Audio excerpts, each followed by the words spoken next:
வணக்கம் நண்பர்களே, நான் உங்க மஹிந்தினி. இன்னைக்கு நம்ம சேனல்ல ரொம்ப பேரும் மனசுக்குள்ள வச்சுக்கிட்டு கேட்கின்ற ஒரு டாபிக்க பத்தி பேச போறோம்.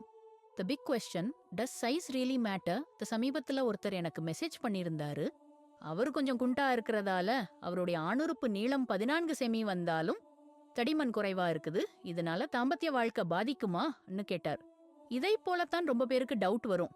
யாரும் எப்படி கனெக்ட் பண்றது அல்லது எப்படி கம்ஃபர்டபுள்லயே இருக்கணும்னு கேட்க மாட்டாங்க. அண்டிருந்தோ ஒரே ஒரு விஷயம்தான் டென்ஷன் ஆகுறாங்க. சைஸ் பெரியதா? நம்ம சொசைட்டி பல வருடங்களாக குட் செக்ஸ் கான் பெரிய சைஸ் பிளஸ் கடினம் பிளஸ் ஹை ஸ்டாமினான்னு ரிப்பீட் பண்ணி நம்ம பிரெயின்ல ஒட்டி வச்சிருக்குது. ஆனா இது முழு ட்ரூத் அல்ல.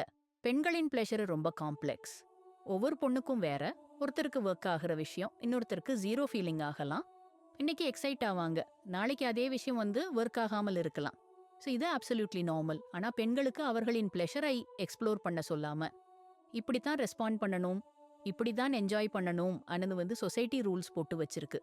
அது அவர்களுக்கு சூட் ஆகலனாலும் ஆண்களும் இதே அழுத்தத்துல தான். சைஸ் பத்தி ஷேம் பண்றாங்க, எவ்வளவு இருந்தாலும் போதாது போல ஃபீல் பண்ண வைக்கிறாங்க. ஆனா பார்ட்னருக்கு பிளஷர் கொடுக்கறது உங்க பாடி எப்படி இருக்குதோ அந்த அளவுலவே பெர்ஃபெக்ட்லி பாசிபிள். உடலுறவுன்னா அப்படியே பார்ட்ஸ் கனெக்ட் ஆறது மட்டுமல்ல, real pleasure, connection, closeness, intimacy இவையெல்லாம் கான்வர்சேஷன்ல இருந்து தான் பில்ட் ஆகும்.